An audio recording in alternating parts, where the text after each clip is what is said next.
Hello students, welcome to Rathod science academy. ఈరోజు ఈ వీడియోలో హిందూ హైదరాబాద్ ఎడిషన్ తీసుకొని తెలుగులో చెప్తాను. అండ్ యాక్చువల్లీ చాలామంది విజయవాడ ఆర్ విశాఖపట్నం ఎడిషన్ అంటున్నారు, but institute is located in Hyderabad కాబట్టి I have to take this edition for sure. మీకు కొంత చేంజెస్ మాత్రమే ఉంటాయి, మీకు అంత పెద్ద చేంజెస్ కూడా ఏమి ఉండవు. సో ఓన్లీ నేను హైదరాబాద్ పేజ్ ఓపెన్ చేసినప్పుడు ఉన్న చేంజెస్ని మీరు పక్కన పెట్టేసి మీ ఏరియాలో ఉన్న ఎడిషన్ యొక్క తీసుకొని అందులో ఏమైనా ఇంపార్టెంట్ ఆర్టికల్స్ చూసుకోండి. సో ఓన్లీ 2 or 3 చేంజ్ అవుతాయి, అంతకుమించి ఎక్కువే ఉండదు అనమాట. అండ్ నెక్స్ట్ వచ్చేసి చాలామంది ఇంగ్లీష్ ఎందుకు టైం ఎక్కువ అవుతుంది అండ్ తెలుగు ఎందుకు టైం తక్కువ అవుతుంది అంటున్నారు. సో రీజన్ ఏంటంటే ఇంగ్లీష్లో వచ్చేసరికి నేను క్లాస్ రూమ్లో చెప్తాను కాబట్టి స్టూడెంట్స్ ఇంటరాక్షన్ ఉండడం వల్ల అట్లీస్ట్ ఒక 15 minutes అనేది ఎక్స్టెండ్ అవుతుంది. బట్ ఆన్లైన్లో నేను ఈ హిందూ అనాలిసిస్ తెలుగులో చేసినప్పుడు స్టూడెంట్స్ ఇంటరాక్షన్ ఉండదు కాబట్టి తక్కువ ఉంటుంది, but content more or less సేమే ఉంటుంది అనమాట. నేను అక్కడ చెప్పే ఆర్టికల్స్ ఇక్కడ చెప్తాను, కాకపోతే ఇన్ కేస్ హైదరాబాద్ పేజ్లో కానీ తెలంగాణ పేజ్లో కానీ ఇంకేమైనా ఎక్స్ట్రా ఆర్టికల్స్ ఉంటే ఇక్కడ కవర్ చేస్తాను. అండ్ సేమ్ క్వశ్చన్స్ అక్కడ నేను డిస్కస్ చేసేది నేను ఇక్కడ డిస్కస్ చేసేది, అసలు ఎలాంటి చేంజ్ అయితే ఉండదు. అండ్ తెలుగులో చెప్పినప్పుడు ఏంటంటే ఫాస్ట్గా చెప్పేస్తారు కాబట్టి మీకు టైం అనేది కొంచెం తగ్గుతుంది, అంతకుమించి ఇంకేం లేదు. అండ్ నేను నిన్న ఒక క్వశ్చన్ అడిగాను, దానికి ఆన్సర్ ఏంటి? క్వశ్చన్ ఏంటంటే మేధావులు ఎవరికి పుడతారని క్వశ్చన్ అడిగాను. అసలు మేధావులు ఎక్కడ పుట్టరు, మేధావులు తయారవుతారనమాట. అంటే పుట్టినప్పుడు అందరికీ మోరార్లెస్ సేమ్ బ్రెయిన్ సేమ్ థింగే ఉంటుంది, కానీ ఎవ్రీ డే వాళ్ళు చేసే పని, వాళ్ళు డెవలప్ చేసుకునే డిసిప్లిన్, వాళ్ళు చేసే యాక్ట్స్, దాన్ని బట్టే మన ఇంటెలిజెన్స్ కానీ మన ఎబిలిటీస్ కానీ డెవలప్ అవుతాయి. ఫర్ ఎగ్జాంపుల్ మనం మంచి బాడీ మెయింటైన్ చేయాలి, 6 packs కావాలి, కండలు కావాలి అనుకుంటే సరిపోతుందా? అనుకుంటే ఏది అవ్వదు. అప్పుడు నువ్వు ఎవ్రీ డే ఒక 1/2 hour 1 hour ఎక్సర్సైజ్ చేస్తూ దానికి తగ్గట్టు మీరు ప్రాపర్ ప్రోటీన్ డైట్ తీసుకుంటేనే మీ బాడీలో చేంజెస్ వస్తాయి, లేకపోతే చేంజెస్ రావు కదా. సో అలాగే మీరు ఎలా ఉండాలి, నీ లైఫ్ ఎలా ఉండాలి అనుకుంటారో, మీరు ఎలాంటి హైట్స్ రీచ్ అవ్వాలనుకుంటారో అదంతా మన చేతుల్లో ఉంటుంది. మనం ఎలా డిజైన్ చేసుకుంటే మన లైఫ్ అనేది అలా ఉంటుంది అనమాట. సో ఇప్పుడు మీరు గోల్ అనేది చాలా పెద్దగా ఉందనుకోండి, అసలు ఏమీ చేయరు, అసలు హార్డ్ వర్క్ చేయకుండా ఉంటే మీ గోల్ రీచ్ అవుతారా? అస్సలు అవ్వరు. మీ గోల్ ఎలా ఉంటుందో అంతే కష్టం మీరు చేస్తూ ఉంటేనే మీరు లైఫ్లో ఆ గోల్ని రీచ్ అవుతారనమాట. ఫర్ ఎగ్జాంపుల్ నేను ఐఏఎస్ ఆఫీసర్ అవ్వాలి అని స్ట్రాంగ్గా అనుకున్నాను అని అంటే మీరు ఏం చేయాలి? ఖాళీగా టైం వేస్ట్ చేసి సరిపోతుందా? అవ్వదు. ఐఏఎస్ ఎగ్జామ్ ఏంటి, దాని గురించి తెలుసుకోవాలి, సిలబస్ ఎలా ఉంటుంది, మీరు everyday minimum number of hours కూర్చొని చదవాలి, ఎగ్జామినేషన్ ఎలా ఉంటుందో అదే విధంగా ఆలోచిస్తూ ఉండాలి. ఎవ్రీడే ఒక స్కిల్ అనేది నేర్చుకుంటూ ఉంటే మీరు ఇంటెలిజెంట్ తయారవుతారనమాట. ఎవ్రీథింగ్ మనం ఎలా ఉండాలనుకుంటున్నాము, మనం ఎలా ఉండాలి మన ఫ్యూచర్లో, మీ ఫ్యూచర్లో ఇదే అవ్వాలి, ఇన్ని హైట్స్ రీచ్ అవ్వాలనుకున్నట్లయితే అంతా మన చేతుల్లోనే ఉంటుంది. So try to mould your self. మీరు ఎలా అవ్వాలనుకుంటున్నారో ఎప్పటి నుంచి అలా అవ్వడానికి ట్రై చేయండి, తప్పకుండా మీరు మీ గోల్ని రీచ్ అవుతారు. Okay, so let us see the first page. ఈ ఫస్ట్ పేజ్లో ఒక ఆర్టికల్ అయితే ఇంపార్టెంట్గా కనిపిస్తుంది. ఈ ఆర్టికల్ ఏంటంటే US locked and loaded as Iran protest turn deadly. So ఈ ఆర్టికల్లో మనం కీవర్డ్స్ చూసుకున్నట్లయితే 2 కంట్రీస్ అయితే కనిపిస్తున్నాయి. ఫస్ట్ వచ్చేసి యుఎస్, నెక్స్ట్ వచ్చేసి ఇరాన్ అనమాట. సో యుఎస్ అండ్ ఇరాన్ మధ్యలో ఏం జరుగుతుందో కంపల్సరీ తెలుసుకోవాలి. సో యాక్చువల్లీ ఇరాన్లో చూసుకున్నట్లయితే ఈ December 2025 నుంచి అయితే ప్రొటెస్ట్లు జరుగుతూ ఉన్నాయన్నమాట. ఓకే, ఈ ప్రొటెస్ట్లు ఇనిషియల్గా పీస్ఫుల్గానే ఉన్నాయి, కానీ ఈ మధ్య అవి వాయిలెంట్గా తయారన్నమాట. ఇప్పుడు వాయిలెంట్గా తయారైన తర్వాత యుఎస్ ఏమంటుందంటే నేను బరిలోకి దిగుతాను, మా దగ్గర ఉన్న గన్స్ని ఆల్రెడీ లాక్ చేసాం, లోడెడ్ చేసాం, జస్ట్ యాక్షన్ తీసుకునేది ఒకటి తక్కువ ఉంది అని చెప్పడం జరిగిందనమాట. సో ఈ ఆర్టికల్ అర్థం కావాలంటే మనం 2015లోకి వెళ్ళాలి. 2015లో యుఎస్ అండ్ ఇంకా కొన్ని కంట్రీస్ ఇరాన్స్ న్యూక్లియర్ డీల్ని చేశాయి. దీన్ని JCPOA joint comprehensive plan of action అని కూడా అంటామన్నమాట. దాని తర్వాత ఏమైందంటే 2018లో యుఎస్ ఈ డీల్ నుంచి బయటికి రావడం జరిగింది. యుఎస్ ఈ డీల్ నుంచి బయటికి వచ్చిన తర్వాత యుఎస్ ఇరాన్ మీద ఏం చేస్తుందంటే మరిన్ని శాంక్షన్స్ని ఇంపోజ్ చేసింది. ఆ శాంక్షన్స్ వల్ల ఏమైనాయి అంటే ఇరాన్ యొక్క ఆయిల్ ఎక్స్పోర్ట్స్ వేరే కంట్రీస్కి ఎక్స్పోర్ట్ చేసే ఆయిల్ మొత్తం తగ్గిపోయింది. ఎందుకంటే ఆ శాంక్షన్స్ ఏమని చెప్పాయి? ఆ శాంక్షన్ పేరు ఏంటంటే countering American adversaries through sanction act. ఈ యాక్ట్ ద్వారా ఇరాన్ దగ్గర నుంచి ఏమైనా సరే ట్రేడ్ చేసినట్లయితే, ఎక్స్పోర్ట్స్ ఇంపోర్ట్స్ చేసుకున్నట్లయితే ఆ కంట్రీస్ మీద శాంక్షన్స్ విధిస్తానని చెప్పి యుఎస్ చెప్పడం వల్ల ఆయిల్ ఎక్స్పోర్ట్స్ అనేవి దారుణంగా తగ్గాయి. ఈ యాక్ట్ వల్లే ఇండియా కూడా ఇంతకుముందు ఇరాన్ నుంచి ఆయిల్ని ఇంపోర్ట్ చేసుకునేది. ఈ యాక్ట్ భయం వల్లే మనం జీరో, అసలు ఏం ఇంపోర్ట్ చేసుకోకుండా పోతున్నాం అన్నమాట. అండ్ అదే కాదు, ఇరాన్లో ఇన్ఫ్లేషన్ చాలా పెరిగింది. ఇన్ఫ్లేషన్ అంటే ఏంటంటే ద్రవ్యోల్బణం, అంటే గూడ్స్ అండ్ సర్వీసెస్ కాస్ట్ అనేది విపరీతంగా ఇప్పుడు ఇరాన్లో పెరిగింది. దానివల్ల నార్మల్ సిటిజన్స్కి గూడ్స్ సర్వీసెస్ కొనాలి అంటే భయం అనేది వస్తుందన్నమాట. వాళ్ళు కొనలేకపోతున్నారు. అది ఇంకొక రీజన్. అదే కాకుండా ఇరాన్ యొక్క కరెన్సీ పేరు రియాల్ అనమాట. ఆ రియాల్ యొక్క వాల్యూ దారుణంగా తగ్గిపోయింది. ఇరాన్ గవర్నమెంటే ఆ కంట్రీ యొక్క కరెన్సీ వాల్యూని తగ్గించడం వల్ల కూడా దానికి ఇప్పుడు ఎకనామిక్ క్రైసిస్ అనేది వచ్చిందనమాట. ఈ ఎకనామిక్ క్రైసిస్ వల్ల డిసెంబర్లో ఈ ప్రొటెస్ట్ అనేవి జరిగాయి. ఇప్పుడు వాయిలెంట్గా మారడం జరిగింది. కాబట్టి ఇప్పుడు యుఎస్ ఇన్వాల్వ్ అవుతాను అని చెప్పింది అనమాట. సో ఇక్కడ మీరు చూడాల్సింది ఏంటంటే ఈ జేసీపీఓఏ అంటే ఏంటి, వీటి మీద క్వశ్చన్ వచ్చే ఛాన్స్ ఉంది మీకు. అండ్ ఇరాన్ యొక్క మ్యాప్ మీద క్వశ్చన్ వచ్చే ఛాన్స్ ఉంది.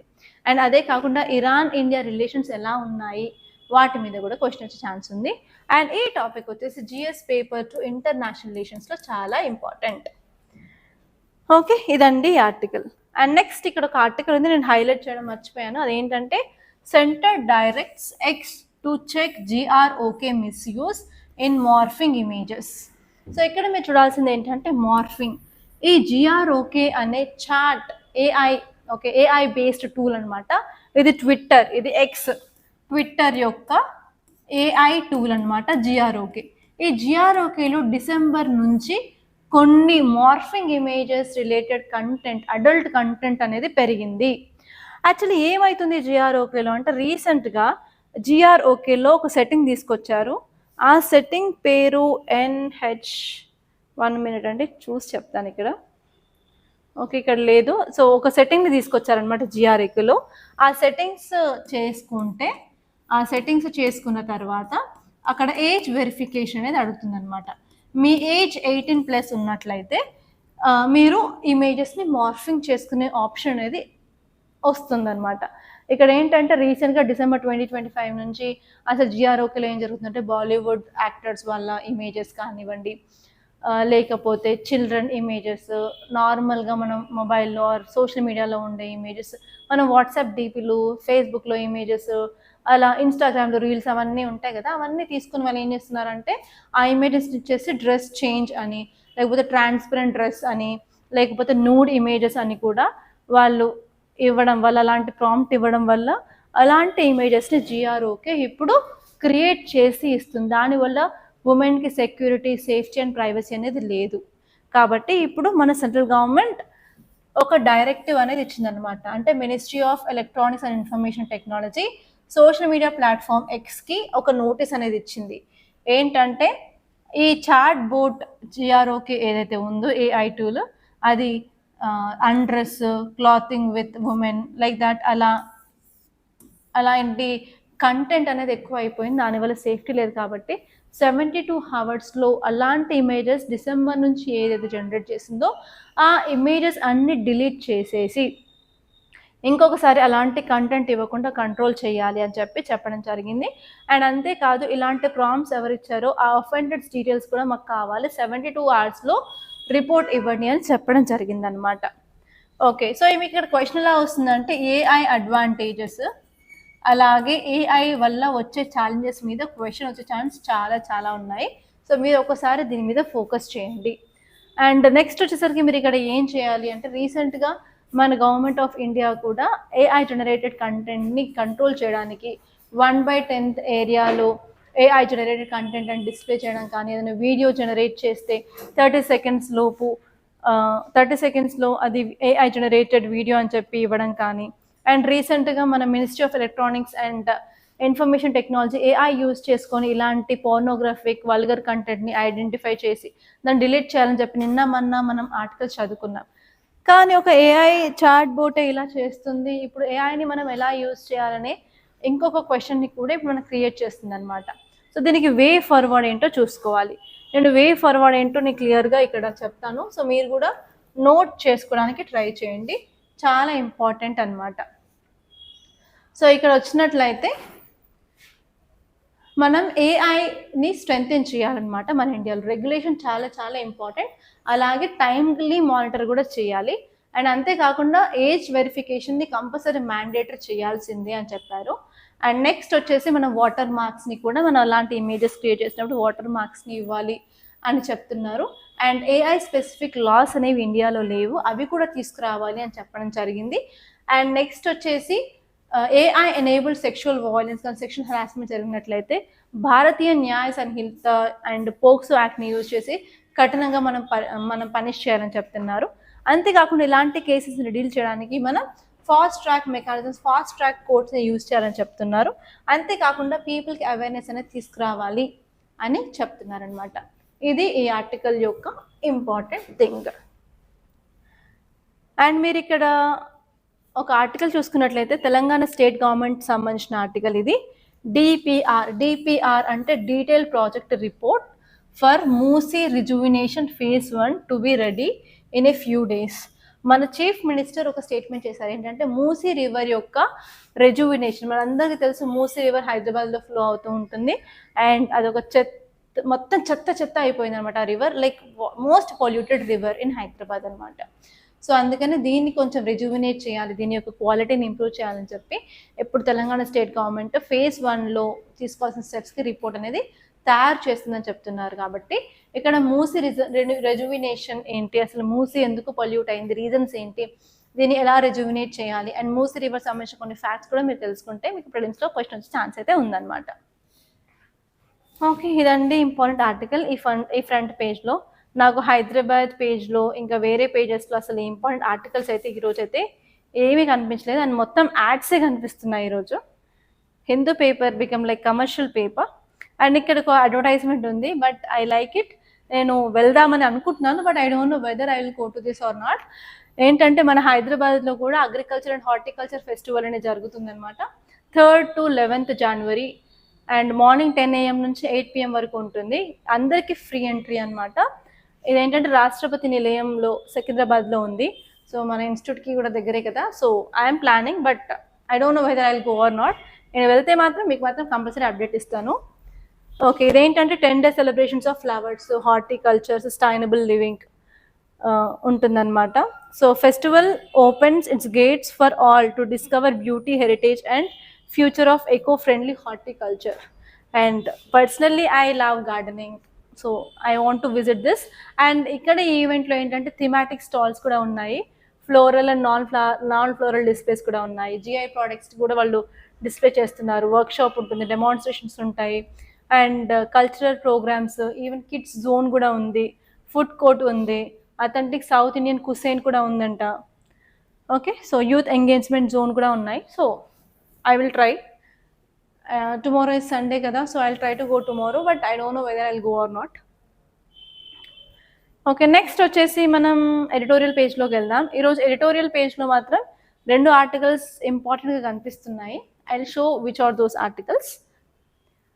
ఓకే, సో ఇక్కడ ఒక ఆర్టికల్ చూసుకున్నట్లయితే మనకి air pollution of charts in Hyderabad on January 1st. January 1stలో ఆల్మోస్ట్ ఎవ్రీవన్ సెలబ్రేషన్స్ అనేవి ఉంటాయి కదా. సో ఆ రోజు ఏంటంటే మన హైదరాబాద్లో ఎయిర్ క్వాలిటీ ఇండెక్స్ చాలా చాలా పువర్గా ఉంది అని అంటున్నారు.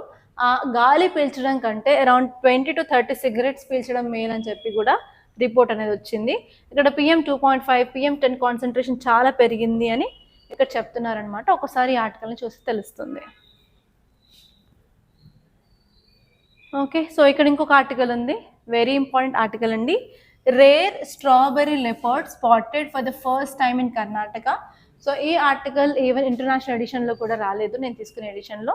సో ఇదేంటంటే స్ట్రాబెర్రీ లెపర్డ్ అంటే ఏంటంటే నార్మల్గా లెపర్డ్ ఎలా ఉంటుంది, dark brown colour and black colour స్పాట్స్తో ఉంటుంది కదా. సో యాక్చువల్లీ ఏంటంటే ఇది pale reddish pink colour coat లాగా కనిపిస్తుంది అనమాట. దీన్ని మనం ఫానా లాంగ్వేజ్లో అనేది ఏంటంటే అనేది శాండల్వుడ్ కలర్ లాగా ఉంది అని అంటాము. సో యాక్చువల్లీ ఇక్కడ ఏమవుతుంది అంటే ఆ స్కిన్లో ఆ డార్క్ పిగ్మెంటేషన్ తగ్గుతుంది అనమాట. ఒక స్కిన్లో ఉన్న డార్క్ పిగ్మెంటేషన్ అనేది తగ్గుతుంది. యాక్చువల్లీ ఈ యొక్క pale red darkish pink coat అనేది మనకు శాండల్వుడ్ కలర్కి సిమిలర్గా కనిపిస్తూ ఉంటుంది. ఇంటర్నేషనల్ లెపర్డ్స్లో ఇది ఏమంటారు అంటే కలర్ మార్ఫ్ అనేది జరిగింది అంటారు. దీన్నే స్ట్రాబెర్రీ లెపర్డ్స్ అని కూడా అంటారనమాట. సో యాక్చువల్లీ కర్ణాటక గురించి కొన్ని డీటెయిల్స్ చూసుకున్నట్లయితే Karnataka is one of the largest sandalwood producer in India. ఆ ఏరియాస్లో ఈ కెమెరా ట్రాపింగ్స్ని యూజ్ చేసి ఒక ఫీమేల్ 6 to 7 years ఓల్డ్ ఉంటుంది అని ఎస్టిమేట్ చేస్తున్నారు. దానికి ఏంటంటే లైట్ పిగ్మెంటేషన్ ఉందన్నమాట. దీన్నే మనం డెఫిషియన్సీ ఆఫ్ డార్క్ పిగ్మెంటేషన్ అని అంటాము. అండ్ ఇది ఫస్ట్ టైం ఏం కాదు ఇండియాలో ఐడెంటిఫై చేయడం. రాజస్థాన్లో కూడా ఒక లెపర్డ్ని ఇలా పింక్ స్ట్రాబెర్రీ లెపర్డ్ని 2021లో కనుక్కున్నారు. దీని రీజన్ ఏంటంటే హైపోమెలనిజం అంటారు. హైపోమెలనిజంని ఈవెన్ ఎరిథ్రిజం అని కూడా అంటారనమాట. ఇది ఒక జెనెటిక్ ట్రేట్ అని చెప్తున్నారు.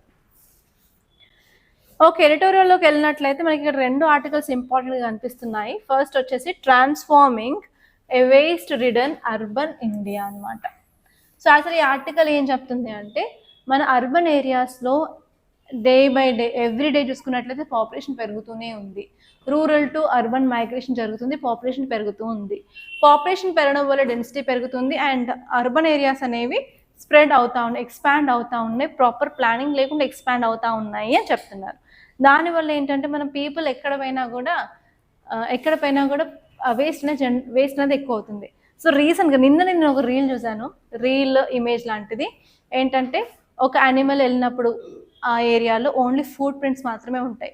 ఫర్ ఎగ్జాంపుల్ ఒక డక్ వెళ్ళినప్పుడు డక్ ఫుట్ ప్రింట్స్ చూపించాడు, ఒక గోట్ వెళ్ళినప్పుడు గోట్ ఫుట్ ప్రింట్స్ చూపించాడు, అలాగే ఒక టైగర్ ఆర్ లయన్ వెళ్ళినప్పుడు లయన్ ఫుట్ ప్రింట్స్ చూపించాడు, ఒక ఎలిఫెంట్ వెళ్ళినప్పుడు ఎలిఫెంట్ ఫుట్ ప్రింట్స్ చూపించాడు. కానీ ఒక మనిషి వెళ్ళినప్పుడు మాత్రమే మనిషి ఫుట్ ప్రింట్స్ కాకుండా మనిషి వెళ్ళిన దారిలో మొత్తం చెత్తే ఉంది. లైక్ బిస్కెట్ ప్యాకెట్ కవర్ పడేయడం కానీ, చిప్స్ ప్యాకెట్ కవర్ పడేయడం కానీ, ఫ్రూట్ పొట్టు పడేయడం కానీ, అలా ఒక ఇమేజ్ చేశారనమాట. అంటే హ్యూమన్స్ ఎక్కడికి వెళ్ళినా కూడా వేస్ట్ చాలా ప్రొడ్యూస్ చేస్తున్నారు అని చెప్పి ఆ యొక్క వీడియోకి అలా ఇచ్చారనమాట. చాలా బాగా నచ్చింది అది. ఎందుకంటే అది రియాలిటీ కాబట్టి. ఏ యానిమల్ చేయలేని పొల్యూషన్ మనం చేస్తున్నాము కాబట్టి మనం అలాంటి చేయకుండా ఉండడానికి అలాంటి కొంచెం అవేర్నెస్ వీడియోస్ అనేవి కూడా చాలా ఇంపార్టెంట్. ఓకే, సో యాక్చువల్లీ ఇక్కడ ఏంటంటే వేస్ట్ అనేది చాలా ఎక్కువ జనరేట్ చేస్తున్నాము. వేస్ట్ జనరేట్ చేయడం ఓకే, కానీ దాన్ని మనం రీసైకిల్ చేసినట్లయితే ఎలాంటి పొల్యూషన్ కాకుండా ఉంటుంది అని చెప్పడం జరిగిందనమాట. యాక్చువల్లీ మనం ఏం చేస్తున్నాము అంటే వర్టికల్ వేస్ట్ మేనేజ్మెంట్ మెకానిజమ్స్ని మనం ఫాలో అవుతున్నాము. సో ఇందులో ఏంటంటే మనం రీసైకిల్ రీయూజ్ గురించి ఆలోచించట్లేదు. దానికంటే మనం సైక్లిక్ వేస్ట్ మేనేజ్మెంట్ గురించి చూసినట్లయితే మనం వేస్ట్ కలెక్ట్ చేస్తాము, వేస్ట్ని రీసైకిల్ చేస్తాము అండ్ వేస్ట్ నుంచి ఎనర్జీని ప్రొడ్యూస్ చేస్తాము అండ్ కొత్త ప్రొడక్ట్స్ని ప్రొడ్యూస్ చేసి మళ్ళీ హ్యూమన్సే యూజ్ చేసుకునే విధంగా చేసినట్లయితే మనం పొల్యూషన్ని కొంత అమౌంట్ వరకు తగ్గించవచ్చు అని చెప్పి ఈ ఆర్టికల్ క్లియర్గా చెప్తుందన్నమాట.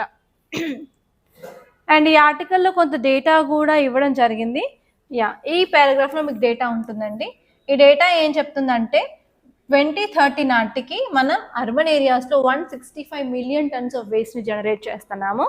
అదే 2050 నాటికి it will goes to 814 millions అనమాట. సో ఏంటంటే ఇండియాలో వేస్ట్ బర్డెన్ చాలా చాలా పెరుగుతుంది కాబట్టి పీపుల్ హెల్త్ మీద, ఎకనామీ మీద, ఎన్వైర్న్మెంట్ మీద చాలా ఇంపాక్ట్స్ ఉంటాయి. దానివల్ల మన ఇండియాకు గోల్ ఏంటంటే గార్బేజ్ ఫ్రీ సిటీస్ బై 2026ని అచీవ్ చేయాలనుకుంటున్నాము. కానీ అవ్వని పని అని చెప్పడం జరుగుతుంది అనమాట. సో ఇక్కడ మీరు చూడాల్సింది ఏంటంటే సర్క్యులర్ వేస్ట్ మేనేజ్మెంట్ ఏంటి, దానివల్ల అడ్వాంటేజెస్ ఏంటి, దాంట్లో ఉన్న ఛాలెంజెస్ ఏంటో చూసుకుంటే సరిపోతుంది.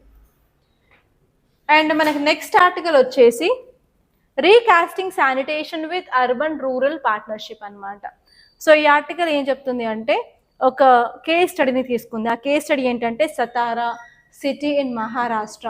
ఆ సతారా సిటీ ఏం చేస్తుంది అంటే ఆ సిటీలో ఉన్న ఇన్ఫ్రాస్ట్రక్చర్, వేస్ట్ మేనేజ్మెంట్ గల ఉన్న ఇన్ఫ్రాస్ట్రక్చర్ని నియర్ బై విలేజెస్తో పార్ట్నర్షిప్లో వాళ్ళు యూజ్ చేసుకుంటున్నారు. దానివల్ల శానిటేషన్ని రూరల్ ఏరియాస్లో కూడా ఇంప్రూవ్ చేసుకుంటున్నారని చెప్పి ఈ ఆర్టికల్ క్లియర్గా ఇవ్వడం జరిగింది. సో ఇక్కడ మీరు చూడాల్సింది ఏంటంటే స్వచ్ఛ భారత్ అభియాన్ మిషన్ గురించి చదవాలి. ఈ స్వచ్ఛ భారత్ అభియాన్ మిషన్ అంటే ఏంటంటే క్లీన్ ఇండియా మిషన్. దీన్ని మన ఇండియాలో 2014లో లాంచ్ చేయడం జరిగింది. ఇందులో మనకి 2 ఫేజెస్ ఉంటాయి. ఫస్ట్ ఫేజ్ వచ్చేసి ఓడిఎఫ్ ఫ్రీ స్టేటస్, అంటే ఓపెన్ డెఫెకేషన్ లేకుండా అందరూ టాయిలెట్స్ని యూజ్ చేయాలి అన్నట్టు టార్గెట్ తీసుకురావడం జరిగింది. ఆ టార్గెట్ ఇయర్ వచ్చేసి 2019. దాని తర్వాత సెకండ్ వచ్చేసి వేస్ట్ జనరేషన్ ప్రాపర్గా చేయాలి, శానిటేషన్ మీద ఫోకస్ చేయాలని చెప్పి ఫేజ్ టూ యొక్క టార్గెట్ అనమాట. సో దీని యొక్క ఎంటైర్ ఎయిమ్ ఏంటంటే మన ఎవ్రీ హౌస్ హోల్డ్కి యాక్సెస్ టు టాయిలెట్ ఉంటుంది, అలాగే ప్రాపర్ సాలిడ్ వేస్ట్ మేనేజ్మెంట్ వల్ల మనం పబ్లిక్ హెల్త్ని ఇంప్రూవ్ చేయాలి అని చెప్పి ఈ యొక్క ఐడియా అనమాట. దీనివల్ల ఉమెన్ అండ్ వల్నరబుల్ గ్రూప్స్కి డెవలప్మెంట్ జర్నీలో కూడా వాళ్ళు పార్ట్ చేయాలి అనుకుంటున్నారు. అండ్ ఇక్కడ ఏంటంటే ఈ స్వచ్ఛ భారత్ మిషన్లో శానిటేషన్ మీద వాళ్ళు ఫోకస్ చేస్తున్నారు అనమాట. కాకపోతే మనకున్న ఛాలెంజెస్ రూరల్ ఏరియాస్లో ఏంటంటే ప్రాపర్గా మనం ఫీకల్ వేస్ట్ని మేనేజ్ చేయట్లేదు.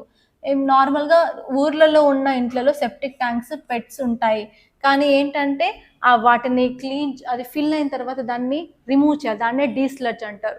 ఆ డీస్లడ్జింగ్ ఫెసిలిటీస్ అనేవి లేవన్నమాట. ప్రాపర్గా కలెక్షన్, ట్రాన్స్పోర్ట్, ట్రీట్మెంట్కి కూడా ప్రాపర్గా మనకి ఇన్ఫ్రాస్ట్రక్చర్ అనేది రూరల్ ఏరియాస్లో లేదు. దానివల్ల ఏంటంటే మనం టాయిలెట్స్ కన్స్ట్రక్ట్ చేసినప్పటికీ కూడా ప్రాపర్గా solid waste, liquid waste management అనేది చేయట్లేదు. దానివల్ల అవి నిండిన తర్వాత వాటి నుంచి లీక్ అవ్వడం స్టార్ట్ అయ్యి పక్కింట్లోకి వెళ్ళడం అలాంటివి వెళ్తే ఏంటంటే గొడవలు కూడా జరుగుతాయి అన్నమాట. సో దానివల్ల ఏంటంటే అది నిండుతుంది అనే భయంతో వాళ్ళు యూజ్ చేయడం కూడా చేయట్లేదు. కాబట్టి ఏంటంటే మన యొక్క ఎయిమ్స్ అండ్ అచీవ్మెంట్స్ని, మనం ఎయిమ్స్ అండ్ గోల్స్ని అచీవ్ కూడా చేయలేము అని చెప్పడం జరిగింది అనమాట. సో దానికి ఏంటంటే రీసెంట్గా సతారా డిస్ట్రిక్ట్ మహారాష్ట్రలో వాళ్ళు పార్ట్నర్షిప్ అని తీసుకొచ్చారు. అందులో ఏంటంటే సతారా సిటీస్లో ఉన్న ఫీకల్ స్లడ్జ్ ట్రీట్మెంట్ ప్లాంట్ యొక్క కెపాసిటీ వచ్చేసి 65 kiloliters per day ఉంటుందన్నమాట. అక్కడ ఏం చేస్తున్నారు అంటే నియర్ బై 4 villages, జకట్వాడే, సోన్గాన్, కొడోలి, దేవ్గాన్ అనే విలేజెస్ నుంచి వాళ్ళు వేస్ట్ అనేది తీసుకొచ్చి అక్కడ ట్రీట్మెంట్ అనేది చేస్తున్నారనమాట. అండ్ అక్కడ ఏంటంటే వాళ్ళు డీస్లడ్జింగ్కి అండ్ అలాగే రెగ్యులర్ ఇంటర్వెల్స్లో సేఫ్ ట్రాన్స్పోర్ట్ అదంతా గ్రామ పంచాయత్స్ ఎంగేజ్ చేస్తున్నాయి అని చెప్పడం జరిగిందనమాట. సో దానివల్ల ఏంటంటే ఇలాంటి ట్రీట్మెంట్ అగ్రిమెంట్స్ చేసుకున్నట్లయితే అఫోర్డబుల్గా ఉంటుంది, అకౌంటబిలిటీగా ఉంటుంది, అండ్ ఈవెన్ ప్రాపర్గా శానిటేషన్ అనేది మనం రూరల్లో ప్రొవైడ్ చేయవచ్చు అని చెప్తున్నారనమాట. సో ఇక్కడ కన్క్లూషన్లో చూసుకున్నట్లయితే ఇలాంటి మోడల్స్ అనేవి మన విలేజెస్ని ట్రాన్స్ఫార్మ్ చేస్తాయని చెప్తున్నాయి. దానివల్ల మన శానిటేషన్ గెయిన్స్ని మనం అచీవ్ చేయడానికి యూస్ఫుల్గా ఉంటుంది. దానివల్ల పీపుల్ యొక్క హెల్త్ ప్రొటెక్ట్ చేస్తాము, మన ఎన్వైర్న్మెంట్ని ప్రిజర్వ్ చేస్తాము, దానివల్ల డిగ్నిటీని కూడా మనం ప్రొటెక్ట్ చేసేసి మన యొక్క మిషన్ యొక్క ఎయిమ్స్ అండ్ ఆబ్జెక్టివ్స్ అనేవి అచీవ్ చేయొచ్చు అని చెప్పి ఈ ఆర్టికల్ చెప్పడం జరిగిందనమాట. ఇది ఏం చెప్తుందంటే అర్బన్ రూరల్ లింకేజ్ చాలా చాలా ఇంపార్టెంట్ అని చెప్తుంది. ఈరోజు సాటర్డే కాబట్టి గ్రౌండ్ జీరో వచ్చింది, ఇదంతా ఇంపార్టెంట్ ఏం కాదమ్మా.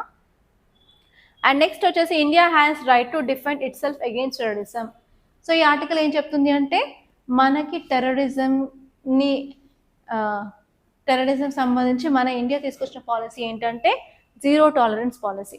సో రీసెంట్గా పహల్గామ్ టెర్రర్ అటాక్ అయింది. దాంట్లో ఎల్ఈటి దట్ ఇస్ లష్కర్ ఈ తైబా యొక్క sub group the resistant front TRF వచ్చేసి 26 మెంబర్స్ని చంపేసింది. దాని తర్వాత మనం ఆపరేషన్ సింధూర్ చేశాము. ఆపరేషన్ సింధూర్ చేసిన తర్వాత ఈవెన్ ఇండస్ వాటర్ ట్రీటీని కూడా మనం సస్పెండ్ చేశాము. సో కాబట్టి మన ఇండియాకి రైట్ టు డిఫెండ్ అనేది ఉంది. మన పక్కన ఉన్న కంట్రీ, మన neighbouring countries state sponsor terrorism చేసినట్లయితే మనం ఊరుకోనక్కర్లేదు అని ఈ ఆర్టికల్ చెప్పడం జరిగింది. ఒకసారి ఆపరేషన్ సింధూర్ గురించి చూసుకుంటే సరిపోతుంది అనమాట ఇక్కడ. అండ్ నెక్స్ట్ అయితే అంత ఇంపార్టెంట్ ఆర్టికల్స్ ఏం లేవు. ఇవన్నీ మనకి ఈరోజు హిందూలో వచ్చిన ఇంపార్టెంట్ ఆర్టికల్స్. కావాలంటే మీరు హిందూ ఇంగ్లీష్ కంపేర్ చేసుకోండి, నేను ఇంగ్లీష్ తెలుగుని కంపేర్ చేసుకోండి, తెలుగులోనే ఎక్కువ ఆర్టికల్స్ ఉంటాయి. ఓకే, ఇప్పుడు మనం కొన్ని క్వశ్చన్స్ అయితే చూద్దాము.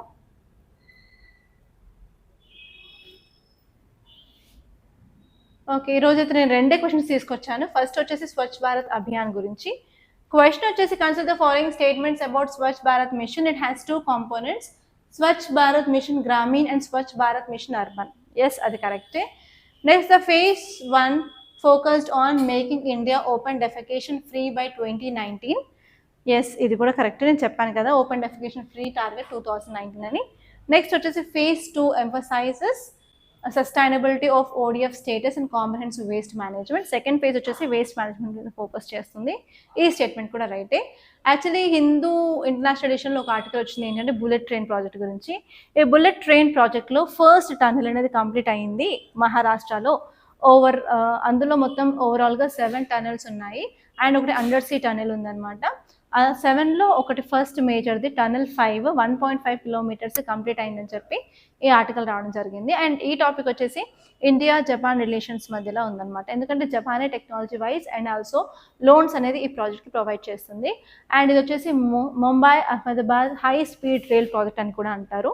సో ఈ ప్రాజెక్ట్ తీసుకోవడానికి మెయిన్ రీజన్ ఏంటంటే ఇక్కడ ట్రైన్స్ అనేవి 320 కిలోమీటర్స్ పర్ అవర్ అనేది మూవ్ అవుతాయి. దానివల్ల నార్మల్గా 12 అవర్స్ పట్టే ట్రైన్ జర్నీ ఇప్పుడు జస్ట్ 2 అవర్స్లో మనం వెళ్ళొచ్చు అనమాట. ఇది ఒక అడ్వాంటేజ్. సో ఇక్కడ క్వశ్చన్ వచ్చేసి Mumbai Ahmedabad high speed rail project is being executed with technical and financial assistance from which of the following country.